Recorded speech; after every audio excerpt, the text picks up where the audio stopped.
it! Just do it! Don't let your dreams be dreams. Yesterday, you said tomorrow, so just do it! Make your dreams come true! Just do it! Welcome to Successful Dropout. This podcast is for the outliers, the innovators, the rebels, those that dare to dream and act on their dreams. I'm your host, Kylan Ginger. Join me as we find out what it takes to drop out, grind, and succeed. This episode is brought to you by Praxis. Guys, if you've been listening for a while and you're inspired to drop out, grind, and succeed, and to start turning your dreams into reality, Praxis helps you go from student to startup in just 9 months, okay? To land your dream job or to start your own company, you don't need to sit in more classrooms or blast out resumes or go through years of training. You can start today. Praxis combines a 3-month professional bootcamp with a 6-month paid apprenticeship at a startup that leads directly to a full-time job. And startups aren't just for coders, by the way. There's sales positions, marketing, operations. Even if you're not sure what you're interested in, Praxis places you with a growing, dynamic company where you get paid to do work you love to do, where you get to become part of a team, and where you learn how to create value. It's not just an internship, it's real work. In addition to the apprenticeship, you complete an intensive education program that combines professional development training, skill building projects, and one-on-one coaching. You'll leave the program with a full-time job offer and the skills and experiences you'll need to work for any company that you want to work for, or to even start your own company. No degree is required to get started on your career, guys. Whether you're an ambitious go-getter right out of high school, a creative thinker who's bored in college, or a college grad looking forward to something better than more school or a cubicle job, Praxis is a phenomenal resource for you. $50,000. Okay, $50,000 is the average salary that Praxis graduates are getting with these full-time jobs that they get right after the program in less than a year. If you want to learn more, go to discoverpraxis.com, discoverpraxis.com, and let them know that you found out about them through Successful Dropout, and start turning your dreams into reality, guys. And with that being said, let's get to the show.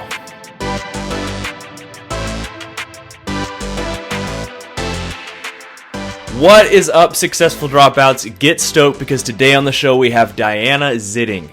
Diana is an 18-year-old Praxis participant working as sales manager at a startup in Austin. She increased the company's total reoccurring revenue by 5x in her first quarter. She manages a team of salespeople 2 to 10 years older than her, handles all inbound and outbound sales, and is in charge of hiring and interviewing new salespeople. She spent 5 weeks in Puerto Rico this summer training 4 new salespeople and becoming a beach bum.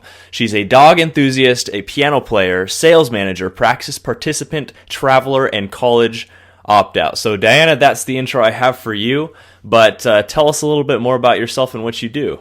Yeah, so first of all, thanks for having me on the show. I grew up in Stockton, Missouri. It's a town of about 2,000 people and twice as many cows. I looked up to my dad, who is 100% full-blood entrepreneur growing up. I've never seen him work for somebody. I watched him found several companies and provide for a family of 5 kids while still living on his own terms. He's barely got a high school degree. He never went to college. I've also got a mom who went to college and is very happy in her job. So I've seen both ends of the spectrum, which is an advantage I'm really grateful for. Yeah. Also, were you homeschooled at all? So a little bit of both. I went to public school up until middle school. I homeschooled most of middle school. I went back to public school in 8th grade. And then after sophomore year is when I decided I was done with the traditional education system. Okay. Yeah. And I also read somewhere that you like watching The Office and Parks and Rec. I do, well. yes. Yeah. Those are some of our favorite shows as well. They're Love great, those guys. yeah.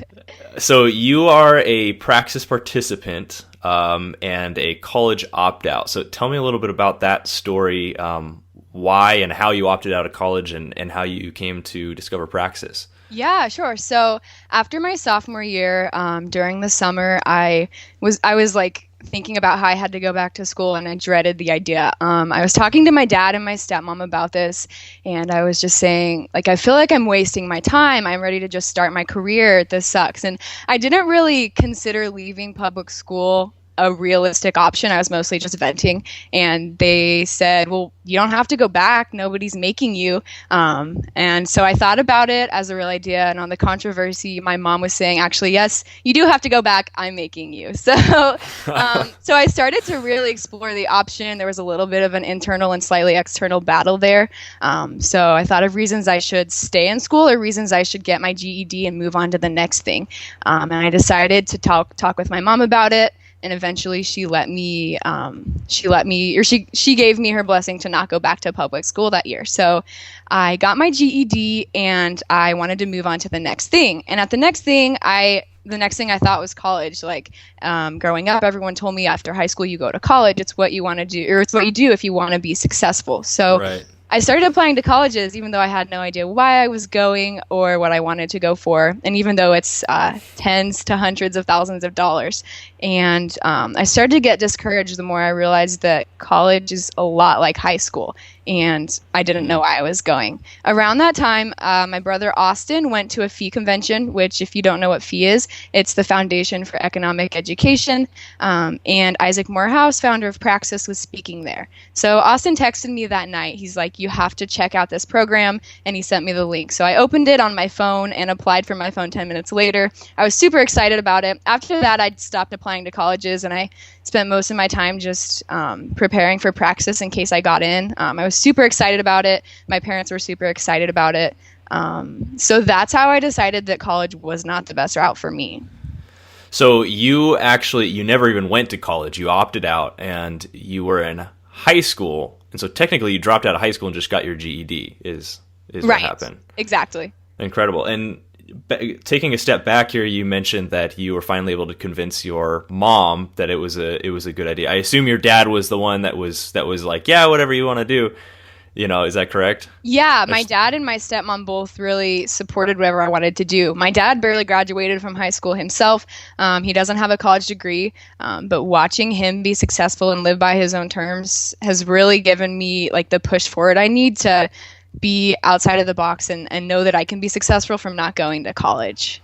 So out of curiosity, how did you finally convince your stepmom to be okay with the Well, situation? my stepmom was on my dad's side. It was my mom who I had to convince. Oh, your mom. How did you convince her then? Yeah, so I originally convinced her by saying I was going to start taking college courses after I got my GED, which later that wasn't the plan. But I was telling her, look, it's not like I'm dropping out. It's like I'm skipping a few grades and moving forward. And she kind of realized that I was getting old enough that she couldn't tell me what to do. It was better to just support me in whatever I do. And I think she knew that I was going to do what I wanted either way. And so she stopped battling me, and she was like, okay, you can do this. I support you now. Yeah, phenomenal. It's phenomenal to have parents that are able to support you in that way. And a similar story to mine. My dad worked from home as well, and we were homeschooled. And so I just grew up in that environment where he was, came upstairs every day, for lunch and kissed my mom and played with us a bit, and then went back down to work. And Yeah. It's great to have parents like that. But for any of our listeners who are not feeling that kind of support from their parents, would you have any advice for them on how to handle that and get their parents behind their decision? Yeah, so the best way to get their support is to show that you've got a plan of action. So first present the problem, which could be you feel like you're wasting your time in school. You feel like you could be doing something much more productive if you took your education into your own hands. And then present a solution, like taking your education into your own hands, and make it as detailed as possible. Lay out an action plan of what you want to do instead of high school or instead of college, how you're going to make it happen, some things you want to study, projects you'd like to work on, and some goals you have. Like, show them your excitement and help them be excited for you.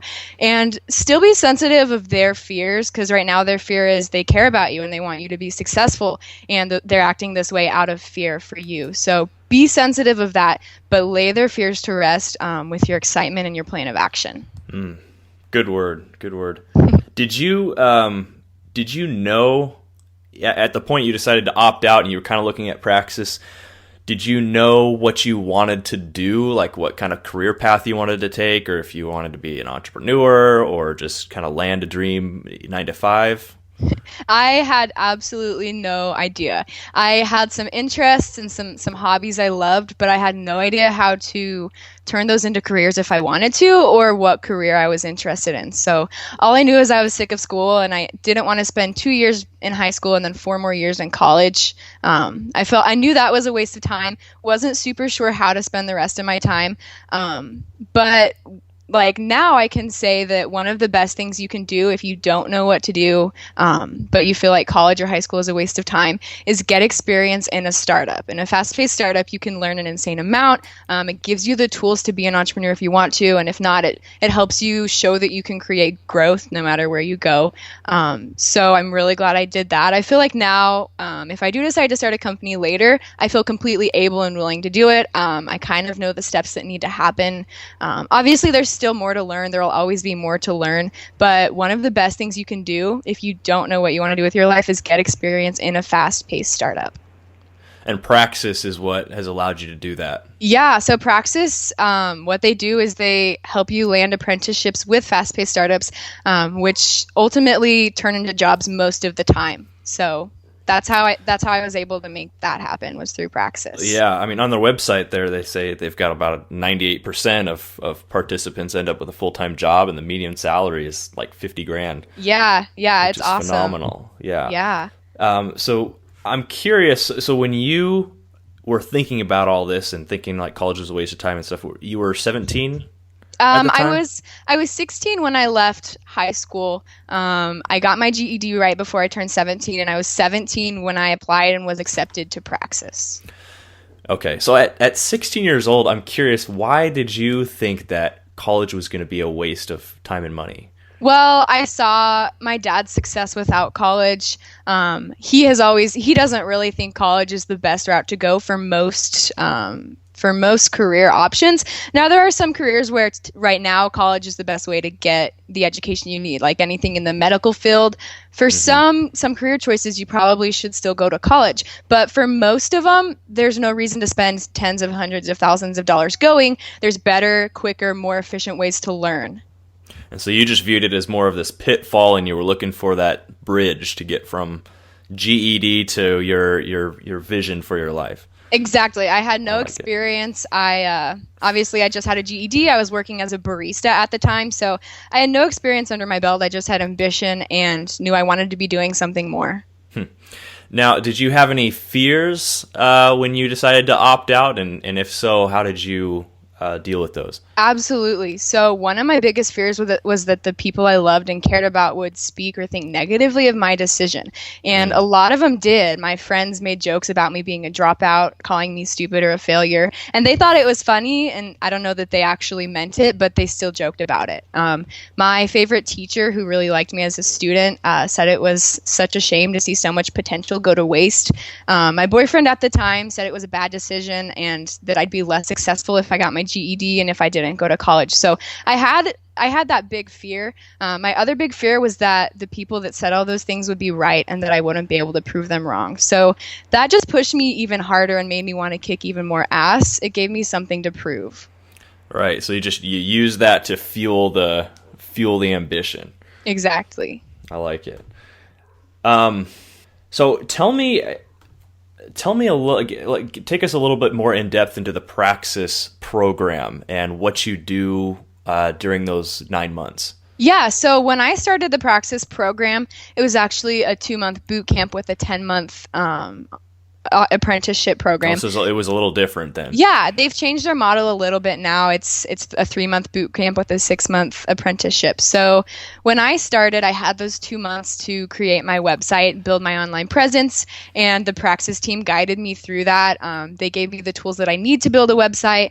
They gave me resources to make my LinkedIn look really good. I still meet with my Praxis advisor once a week to make sure everything's on track and I'm setting and reaching my goals. So the first 2 months was really preparing myself as somebody that was super hireable and someone that these startups would want to have on their team. So that meant building my online presence, working on my resume or my pitch deck, and applying to these places. So near the end of those 2 months, they started to send my resume and cover letter to a bunch of different startups that had positions where I would learn the things that I really wanted to learn about or gain the experience I felt like I needed. And I took some interviews, got some offers, and I decided to go with MailLift, which is a handwritten letter service for B2B companies based in Austin. And then the 10 months after that, which I'm still in the 10 months, I'm about to finish the Praxis program, and I'll be staying with MailLift after that. I've already accepted that position. But the next 10 months, you move to wherever your business partner is. So mine was MailLift in Austin, as I said, and you work full time with them. Okay, so you haven't moved out there yet to work with them? Yes, I moved out there. Or you did? Yes, I moved out there January of this year, and I was in Austin for 4 months. Was supposed to be 10, but they actually got accepted to an accelerator in Puerto Rico called Parallel 18 and decided to go there for 6 months. And they said, you can come with us for 6 months, or you can go home and work remotely, or you can stay in Austin and work with the operations team. Everything I do is from my laptop, so they were basically like, do what you want as long as you're still able to work full time and perform. So I decided to come home to Missouri, not back to Stockton because it's a very small town. I came to a bigger town and work full time with them. And I was able to go out to Puerto Rico and visit for 5 weeks this summer to train some associates. So that was awesome. Huh. So you're able to just be kind of location independent and work wherever at this point. Yeah. I work from home currently. We're working on hiring new salespeople in Austin. So once we do some hiring, I'll go out there to do training. Okay. You think you'll ever live out there near company headquarters? You think you'll always be working from home? I think it's possible that I'll live out there. Austin's a great city, and I loved it when I was there for 4 months. But I think that's at least 2 years down the road for me. Right now, I'm pretty happy where I'm at. So you're 18 right now? Yes. So it's so cool because 18 years old and you're already working for a growing startup, gaining a lot of valuable experience, making a salary, and just incredible. And so would you suggest the Praxis program to any other dropouts or opt-outs, and if so, why, in your own words? I would. Opt-outs and dropouts typically are deciding to opt out or drop out because college is not where they thrive. And Praxis works to place you in a company where you're going to thrive. So they don't send you to any companies you're not excited about. They listen to the skills that you want to develop, and they say, here's the business partners we have. Who are you excited about? And that's who they have you interview with. And it's a great transition because typically when you leave high school or you leave college, you don't have any experience, and people don't want to hire you unless you've got experience. So we've got this awkward thing where everyone's like, well, I need a college degree to get a job, but then after their college degree, they can't get a job because they don't have experience. So Praxis is a great way to bridge that and get experience at a young age and prove to other companies that you will add value because you have in the past. Praxis is all about helping you add value and be super hireable. So I would absolutely recommend it. So do you see yourself working for this company longer term, or what's kind of your vision for the future? Yeah, so in July of this year, so 2 to 3 months ago, they promoted me to sales manager and offered me a position to stay until at least January 31st, and then we'll reevaluate at that point. If I want to stay with them, I will, and if I don't, I'll go somewhere else. But yes, I see myself staying with them probably for another 6 months to a year at least right now, because I'm still at the point where I'm learning so much and growing here. And once I feel like I've learned enough here that I can move on to the next thing, and once I feel like I'm not growing as quickly, then I will reevaluate and see what I want to do at that point.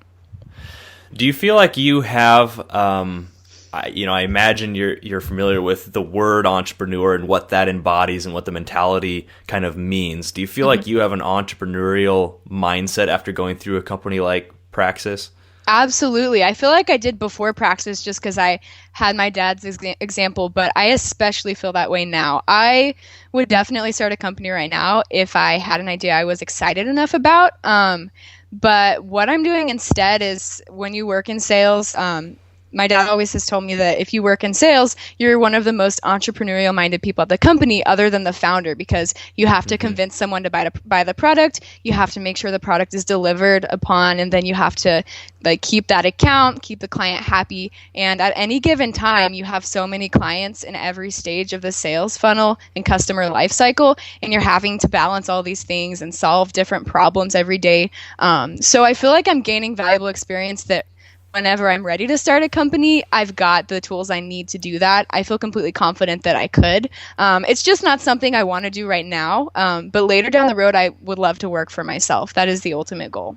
Yeah, and I love that. I want to bring that point out, that I realize that some people listening, they don't necessarily want to be entrepreneurs, or they don't necessarily want to start their own business. You know, that's not for everyone. Some people just want to land a dream 9-to-5 job. But I think that entrepreneurial mindset is so key and important, regardless of whether you start a company or not. An entrepreneurial-minded employee of a company is going to be infinitely more valuable. And so it's important to start to foster those traits early on. And it sounds like company or organizations like Praxis really help you do that and manifest that more with the blog and the projects and everything like that. So, Diana, tell me about a really challenging time in this whole journey of yours so far. What's been the most challenging time, and tell us that story. The most challenging thing was the transition from living at home and just getting my GED to moving to Austin by myself to work at this startup with, like I said, no experience, just ambition and a goal of learning a lot. So I moved out to Austin by myself, 17 at the time, and I lived with roommates that I had never met. That was quite an adventure. And I basically had to maneuver this huge city by myself, coming from a town of 2,000 people, while still accomplishing things and excelling at work and learning, because I was still in the training process there. But it really helped me. I think it really gave me the building blocks to do my own thing. I feel like I am not controlled by finances. I feel like I can manage my finances well, because I had to do that living by myself in Austin. And I really feel independent, like I don't have to rely on anybody else to live comfortably and live successfully. And how about on the flip side, more of a light bulb moment that you have had that really stands out to you in this time going through Praxis and opting out and stuff? Yeah, so my light bulb moment happened after being at my business partner a few months and seeing what I was able to create with, like I said, no experience under my belt. And I just thought, wow, look what I'm doing. And I don't have a college degree. I don't want a college degree. I have a GED.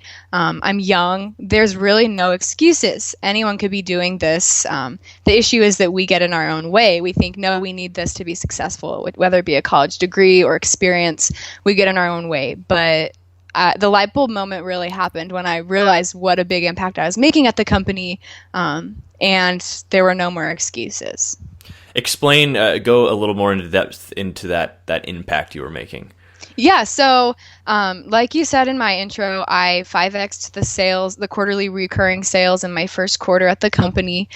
So while I was still training, I was able to do that. So basically what you were an apprentice at that point still. Yes, but I was learning hands-on. So basically they gave me a list of 5,000 completely cold leads, whether it was people that signed up for a sample or a trial 3 years ago, or whether it was people that we've never reached out to. They gave me a list of these completely cold leads, and they said, "Okay, call these people." And I spent all day for a couple of weeks just calling these people and trying to sell to them. And they said, "Look, these are people who we've already lost. They're completely cold. They're not going to close. You've got nothing to lose. So do your best to sell. This is basically just a trial point for you, and see what you can do." So I went home after work every day. I studied the things I'd learned at work. We had what were called PKTs, and that's product knowledge training sessions, where they just teach me about the product. They teach me how to use a certain tool, and I would take notes over it. So I'd leave work at the end of the day. I'd go home. I'd spend hours studying that stuff. I'd go back and I'd spend like the first half of the day or the majority of the day calling people, like when I wasn't doing the PKTs. So I completely dove into it and was able to learn the product and the company really quickly while getting experience by calling these completely cold leads. And my first sale actually came from one of these completely cold leads that I had called. Oh, really? And so you didn't have any prior sales experience at all? You just basically learned through trial and error? Right. I didn't I'm naturally kind of a salesperson. So I've got like the skills that a successful salesperson needs, but I had no experience. Okay. Really quick too, one question I forgot to ask is how much does Praxis cost for people listening, and how does that factor in? Because I hear that the net cost is zero, and how does that work? Yeah, so Praxis has tuition of about $12,000 for the whole program, or that's what it was when I started, and I believe it has not changed. But it's a paid internship, so you make that $12,000 back, and a lot of people get raises or just are able to manage their money and come out with a profit. So nobody comes out in debt as long as they're being smart about it. But a lot of people come out with profits. So you pay tuition, but you're also earning money at your apprenticeship. So it's kind of like you're working towards your education and working that off. Yeah, phenomenal. I mean, it's just phenomenal because you have such a head start now, beyond your peers who are, well, you're 18, so they're just starting or they're still in college. Yeah. And you're already where that they're hoping to be in 4 years. But without debt. So, well done. Thank you. And Diana, I like this. I love this next question. Mm-hmm. If you could time travel back to day one of, we'll call it your entrepreneurial journey, because I think you are an entrepreneur, and you'd have 10 minutes with your former self to communicate any lessons you've acquired with the intention of saving yourself mistakes and heartache, what would you tell yourself? I would tell myself to ignore the people telling me I couldn't do it and telling me it was a bad idea. I would try to convince my mom even more and even quicker that it was a good idea. But I would really just tell myself that I don't need college, because I knew I didn't need college, but I had these doubts in my head. Some I put there myself and some other people put there. And I would just tell myself to completely ignore those doubts, dive in and just embrace it. And you can go to college any time you want in life. It doesn't have to be right after you graduate high school. These are like the years where we're still exploring what we want to do with our life. Most of us have no idea. So I don't understand why we're being pushed to go to college right out of high school. I would tell myself I'm doing the right thing by exploring my career and getting experience and figuring out what I want to do before spending tens of thousands of dollars on a degree. And later in life, if I decide I want to be a surgeon or something that I feel like I need to go back to college for, I can do that. There's no time limit on when you can go back to college, but there is a time limit on when you're exploring. Of course, you're always exploring yourself, but like right now is the prime of our lives to explore what we want to do and figure out what our goals are. And once we have those goals in order, we can figure out if college really fits into that. So I would just reinforce what I was saying, but maybe not fully believing. Yeah, I love it. And it's that cult of college mindset you were talking about that is it's kind of the default as you're coming up. My little brother right now is in his senior year of high school, and all of his peers are talking about where they're going to go to college next, and it's just it's drilled into us that this is the pipeline. It's the only way. This is the system, and the system it's stagnant, it's stale, and the fact is that the college degree is losing its value and its return on investment for a lot of different career paths. And exactly, that's why I love talking to people like you, because you're leading the way, Thank you. Yeah. Early adopters. From day one, like the day we walk into preschool or kindergarten, it's drilled into our heads. So we're brainwashed for 12 plus years that this is what we've got to do. So it's not your fault that you're brainwashed, but it is up to you to figure out what your goals are and unbrainwash yourself. And it is hard when all of your peers are talking about going to college and they're decorating their dorms and they're relating to each other and getting excited, because it's kind of hard to relate to them, and you're kind of the lone wolf figuring out what you want to do, and that's tough, but you just have to work through it. Yeah, that's a great point. Yeah. I was talking to somebody yesterday again about the higher education industry, and that it's one of those industries that's, a lot of people say it's a bubble, it's headed downhill. I would tend to agree. You look at industries like the taxi industry. Everybody said that it would never change. That was one of the most solid industries out there. And then in a period of a few years, you've got companies like Uber and Lyft that come in, and these innovative people, innovative companies that really shake things up. And I think that we're going to start seeing that in the next 5 to 10 years with higher education, with companies like Praxis, with the individuals, forward thinkers like yourself and the other people on Successful Dropout. And Yeah. Absolutely. I know that when I am reviewing people's resumes and cover letters as like potential hires at MailLift, I don't look at all at their college degree. I really don't care about it. If they have a college degree, great. If they don't, great. It adds no value to them as an applicant. I really look at the growth they've created, their experience, and things that they have done, and what their goals are at the internship or as a new sales hire. So it's not important to me. And I have an uncle who is a very successful entrepreneur, and he does the same when he's having his employees review applications for sales hires. He tells them, I don't care if they've got a degree, just skip over that and look at the rest of the application. So it's really becoming outdated. Not nobody, but a lot of companies don't care about degrees anymore. They care about proof that you can create growth and that you're not going to be a bad investment at the company. Yeah, so I that's a great point, because you are now hiring people. Right. So when you are looking at resumes, you're saying you don't really pay attention to where they went to school. You pay attention to what kind of value they can create. Absolutely. And I'm a little biased because I didn't go to school, and so I know you don't need it. But like I said, my uncle, who doesn't pay attention to that, he went to college for 8 years, and he feels like it was a complete waste of time and money. And so that's why he now is like, I don't care if these applicants have a college degree or not. I want to know if they're going to be good candidates and if they can create growth. Phenomenal. Okay, moving on to more of the lightning round here. Diana, what is a personal habit that you believe contributes to the success you've achieved so far? Yeah, so kind of just my daily remedy for success is I listen to music when I'm working, because I listen to upbeat music. It keeps me working, and it keeps me from being distracted by outside things. Personal habits that are going to help you no matter what you do is keeping a detailed calendar and to-do list. I use Asana for my to-do list because you can set like due dates. You can categorize your to-do stuff by different boards of things you need to do. Like you can have to-dos for work, to-dos for your home life, to-dos for everything. And that's been one of the most helpful resources while succeeding and being productive, is making sure you set those goals through a to-do list or through a calendar, through something else, so that you reach those goals. What's that app called? Asana? Asana, yes. I'll write that down. We'll have that in the show notes. Awesome. What genre of music do you listen to when you work? Well, I'm most productive when I'm listening to like techno electronic music. It doesn't have lyrics that distract me, but it's like really, really fast beated, and it helps me focus in on whatever I'm doing.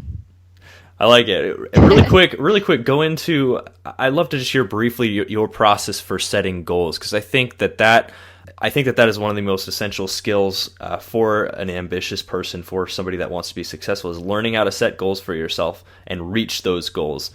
But it's not as simple as just writing it down and hoping you achieve it. There's a little more to it. And so what's your process for that? Yeah, so I set daily goals first of all. So obviously I want to get my inbox down to 0. And then I set weekly and monthly goals, and I do write those down. I share them with my supervisor so that he can push me and help me to reach those. And usually when I'm working during the day, I just keep working until I reach those daily goals of inbox 0, closing a certain amount of sales, or responding to a certain amount of people. And I use Asana as that tool, but really what you need is the self-motivation and discipline to reach those goals on your own. Awesome. And I think the stats are something like you are like 70% more likely to achieve a goal just through the act of writing it down. If you write it down and say it on a daily basis, you're something like 90% more likely to achieve that goal. Absolutely. And it's really important that you're giving yourself an incentive to reach these goals, whether that be, if I get to inbox 0 today, I'm going to go buy myself some ice cream, or whether that be that you're making commissions on your sales. That incentive is really important, because you can have goals, but you really need something that enforces you and motivates you to reach those goals. Yeah, and setting the are you familiar with the SMART goals? Acronym where when you set a goal, to make sure and make it specific, measurable, attainable, realistic, and timely or time related is the SMART goal acronym. Definitely. There. Because some people just say, I wanna lose weight, for example. It's not very specific. How much weight do you want to lose? It's not measurable. How are you gonna measure that? Is it time related? At what point are you gonna actually lose X amount of weight? So it's so important to be able to measure your goals, because if you just say I want to lose weight, but you've got like no goal date on when you want to lose this a certain amount of weight by, then it's not going to happen. You have to be able to measure every goal. So it's important to set your goals and then also create a plan of action. What's a quality that you have that you would consider essential to being an entrepreneur? Yeah, so ambition is one and commitment is the other one, because you have to be ambitious and excited about what you're doing, and you also have to be able to convince other people that your idea is good. So you've got to be able to sell it through your ambition and excitement, and you've also got to have commitment, because being an entrepreneur could mean that you don't get a paycheck for 5 years, and you've got to be okay with that. You've got to commit yourself to the company that you want to build or the company that you want to create value to, and know that you've got to commit even during the hard and sucky times, and even though you could fail. What's a business book that you would recommend to us and why? Right now I'm reading The War of Art by Stephen Pressfield. I think everyone should read this book because it's all about the resistance that almost everybody has. Most of us are living two lives, so one that's public that we show people and one that's private, so whether that be our passions that we're worried about showing people or anything else. And we all battle with this resistance to live one life and to pursue the things we love. And the book is all about knowing resistance, being able to identify resistance, and being able to overcome this resistance, so that you're not ashamed of the life you're living and you're not afraid to pursue these things that you absolutely love. I think people would be happier if they learn to overcome this fear and be their true selves. And I think that reading this book adds value to anybody's life. What's an internet resource, kind of like Evernote, that you'd recommend? You might have already mentioned it with Asana, but if you've got any others. Definitely Asana. Trello is helpful. It's similar to Asana. You can create Trello cards and then have to-dos, like subtasks in Trello that once you complete those, you can mark the card as completed. Let's see, what else is valuable? Asana is really the be-all, do-all for me. It's my superhero web tool. Awesome. I'll have to check it out. And we'll have links to all that again in the show notes, guys. Sounds good. So Diana, these last two questions kind of speak to the majority of the audience that listens, kind of where they're at. And so, the first one is what parting piece of advice would you have for any of our listeners who are thinking of dropping out or opting out of college, but they haven't quite made that step yet? Yeah, so you've got nothing to lose by dropping out except for debt and more free time. And I know people tell you if you drop out, you're not going to be successful and you're losing that degree, but you can go back to college any day of your life. You can go back when you're 70. You could go back in 4 years if you decide that you don't want to be an entrepreneur and you want to be a vet instead. You can go back to college any day. But if you feel like dropping out right now, it's because you feel called to do something else, and to ignore that would be awful. So don't be afraid of dropping out because you've got absolutely nothing to lose. Make sure, though, that when you drop out, you've got a plan of action, a way to learn the things you want to learn. And if you're dropping out to start a business, make sure you set those goals you can measure so that it actually happens. If you just drop out with an idea, but you don't pursue that idea, then that's useless. Make sure you've got a plan of action for when you drop out. I like it. Yeah. And speaking of that, Dr. Amy from the Concept to Cash Flow podcast, who I talked to the other day, she actually dropped out of college and then she went back at age 29 and she had kids and everything and she became a chiropractor. So yeah, you can always go back. That's a great point, and she's proof of that. So the second question here: what advice do you have for any of our listeners who've already dropped out and who are already pursuing entrepreneurship or landing their dream job? Yeah. So first of all, keep it up. Great job. Second of all, make sure you're documenting all of your accomplishments, either through a blog, a vlog, a podcast, or something. You've got to be able to show these accomplishments because they're how you're adding value to yourself. Don't be afraid to show off Don't worry that you're going to look too arrogant. If you got something to be proud of, don't be afraid to be proud of it. Because if, like I said, if nobody knows your accomplishments, then you're missing out on opportunities to network, to teach, to meet people that are valuable to know, and way more. So it's really better to sound a little arrogant than to let your accomplishments go completely undocumented. Awesome word. What's the best way that people can connect with you? So you can either shoot me a message on LinkedIn or email me at dianazitting@gmail.com. My website is dianazitting.com, and it's got my contact information on the About page. So feel free to reach out. Awesome. Well, Successful Dropouts, you've been hanging out with Diana and Kylan, learning what it takes to drop out, grind, and succeed. For everything we talked about today, head over to successfuldropout.com and type Diana into the search bar, and the show notes will pop right up. And as always, stay hungry, stay foolish. For more information about how to drop out, grind, and succeed, go to successfuldropout.com. I also love questions. If you have a question about anything we talked about today, I want to hear from you. Go to successfuldropout.com and click the Ask Me a Question link at the top of the page.